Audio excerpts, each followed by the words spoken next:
Hello everyone. Today is going to be part 3 of the crossbow comparisons.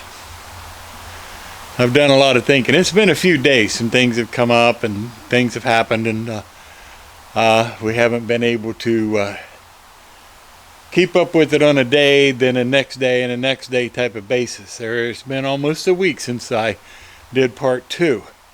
But today is part 3. And we're going to switch it up a little bit from what I had previously said, and we're going to be making kind of a somewhat of an announcement. So kick back, grab your coffee. Maybe I should say it the other way around. Hope you enjoyed this.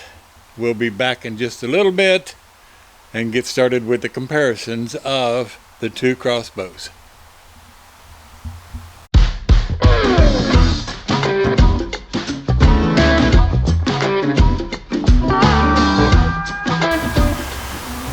Okay, today we have the two crossbows that I have built and put together and tried to make a decision on which one of these two I wanted to keep and which one I was going to try to sell. What we have here is the Killer Instinct. It has some pros, but it also has some cons. This side is the CenterPoint Patriot. It has some pros, and yet it has some cons. Let's go over the pros. The pros of the Killer Instinct: it has a lighted scope. That's a con on the CenterPoint. The CenterPoint does not have a lighted scope. A con on the Killer Instinct is it requires a rope cock in order to be able to put this into the firing position and shoot the arrow. The CenterPoint, it has a cranking. Now, being an old person, that is a big deal for me. I did cock the Killer Instinct, and I cocked the CenterPoint.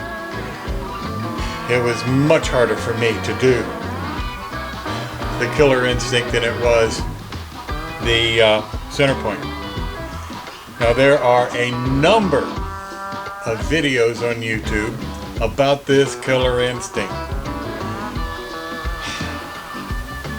And it shoots straight, it shoots correct, it shoots good. As a matter of fact, the one that I watched the most before I decided to get this one had taken this out. I think he'd gotten 1 or 2 deer with this one. So we know that it is also a very good hunting video,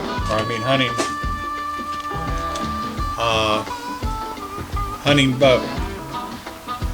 I like, as a pro, I like the stocks of this. You can see it is a good solid stock.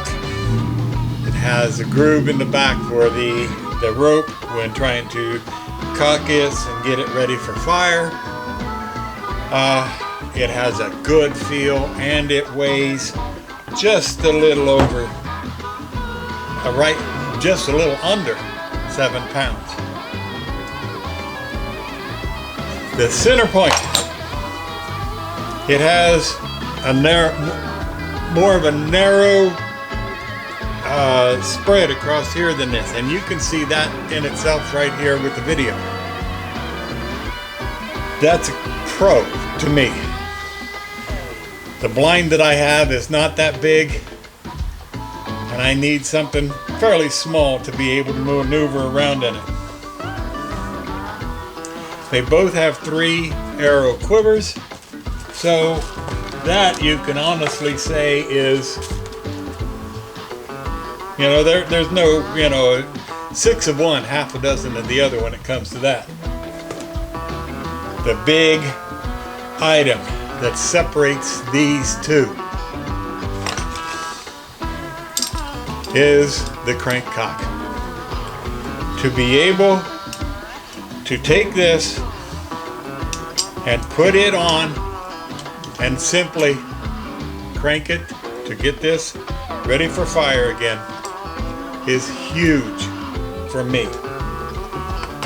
I have enough of a problem with my upper back and neck area that is huge, and therefore I am going to tell you that the decision has been made.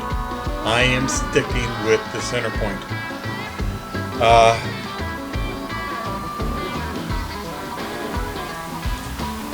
I don't really have much of a choice because, like I said, when I pulled this and cocked this and got it ready to go, I was in pain the following day big time because of my upper back and shoulder problems that I do have. And if, God forbid, I am out hunting and I should need to recock this and get it ready, I don't know. Once I do it, when I first go out, I don't know if my back would be able to do it the second time. Is it hard to cock? According to all the YouTube channels, no.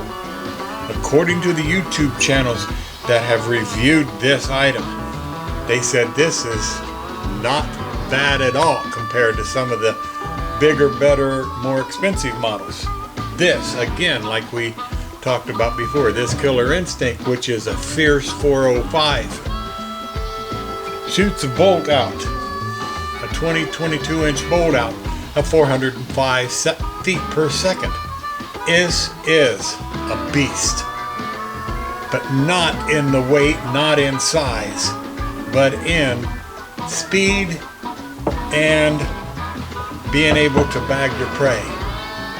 I kind of have a bit of a sorrow in the decision that this is the one that I'm going to let go, simply because it was the first one that I actually got hold of. This is the one that got me back into thinking about the need of doing some hunting and supplying our freezer with some meat from our own property, simply because of the, now, like if anybody has watched all of my videos, they'll know in the beginning I said I do not hunt because I don't need to. Well, now I feel like I'm getting into the point with the economy and everything, I need to.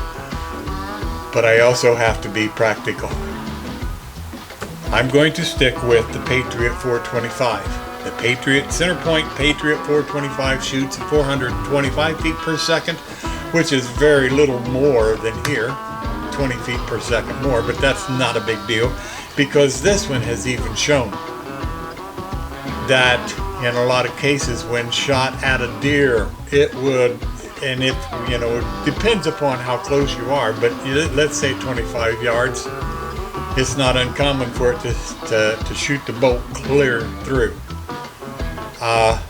So this one is going to be about the same, maybe even a little more. So with that being said, I'm going with the CenterPoint. I do like the scope, but it's not lighted. Okay, so what? Most scopes aren't. This one, I have not even lit it up. I've not even installed the battery yet. But I am going to go ahead and I'm going to take this one down. I'm going to put it back in its box. And because of the time of the year, I'm hoping I can get this up and put it on the internet and try to see if maybe I can get this sold for somebody to have one heck of a great Christmas present coming up. Because this could be perfect. And here in Ohio, bow hunting goes for another 2.5 months. So there's still plenty of time. But I am going to take it down. I am going to go ahead and put it back in the box instead of leaving it like this, so that somebody else can learn this the way I did by building it the way that it says to build it and to put it together. So with that, I'm hoping everybody understands this is a short one, but I'm going to go ahead, I'm I'm going to shut this off. I'm going to take the time to put this apart, take this apart and put it away. And this one will be in the next episode. I like that episode. This one will be in the next segment as I start to slide it in and get it ready to go out and see what I can do about putting some meat in our freezer. This is Ted Homer. I hope you enjoyed your visit. This part 3 of the crossbow comparisons, and I guess the final of the crossbow comparisons, because the next part is going to be the sighting in and getting ready of the one that I have decided to keep. Don't forget to give us thumbs up, subscribe, tell your family, tell your friends, tell your local hunter, maybe even people who just know a hunter and want to get them a great gift. We'll catch y'all the next time. Y'all have a blessed, blessed, blessed day. Bye-bye.